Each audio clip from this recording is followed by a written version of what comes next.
And despite the bad weather, New Yorkers are expected to head to the polls today for a rare special election to fill George Santos' House seat. The former Republican congressman was expelled last year after he was indicted on multiple charges, including stealing money from donors. ABC's Jay O'Brien joins me now from Capitol Hill with more on that. Jay, Santos flipped this House seat from Democrat to Republican when he was elected. So how significant is this special election for the balance of power in the House? Well, it's crucial for the balance of power in the House. There's really two tracks to keep an eye on as it relates to this special election. First is control of the House of Representatives. That's the immediate issue here. And then, of course, what it means for the general election in 2024, for the presidential election. First, when it comes to the House, Republicans, as you know, Diane, only have a handful of vote majority in the House of Representatives right now. Their grasp on that chamber is thin. They can't afford to lose on certain votes, sometimes 4 Republicans, sometimes 3 Republicans. It depends on everyone who's showing up and voting.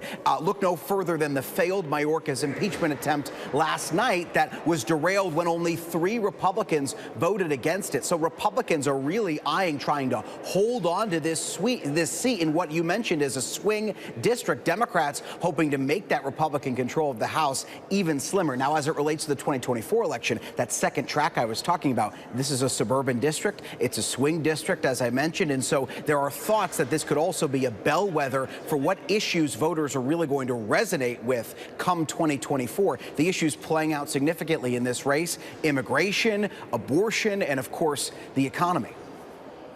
Now, the Senate's newly passed aid bill for Ukraine, Israel, and Taiwan appears to be dead on arrival at the House. House Speaker Mike Johnson says he won't even take it up. Earlier, Senate Majority Leader Chuck Schumer tried to urge Johnson to take that bill to the House floor. Let's listen. But if the hard right kills this bill, it would be an enormous gift to Vladimir Putin. The strong bipartisan vote in the Senate, it's clear that if Speaker Johnson brings this bill to the House floor, it will pass with that same bipartisan support. So, Jay, what happens next, and what chance does this bill have in the House? Does Schumer's pleading and urging make a difference here?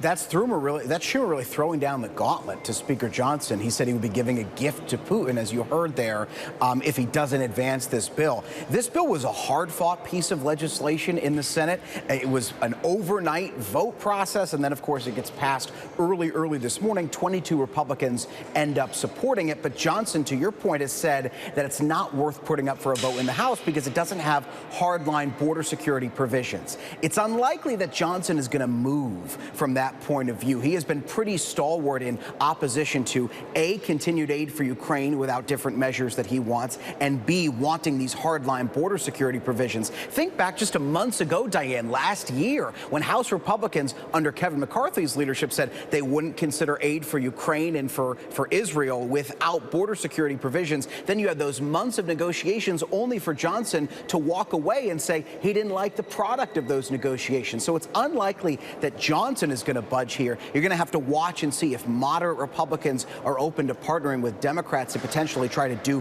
procedural moves that would force Johnson's hand, but even that looks unlikely. All right, Jay O'Brien on Capitol Hill, thank you. Hi, everyone. George Stephanopoulos here. Thanks for checking out the ABC News YouTube channel. If you'd like to get more videos, show highlights, and watch live event coverage, click on the right over here to subscribe to our channel. And don't forget to download the ABC News app for breaking news alerts. Thanks for watching.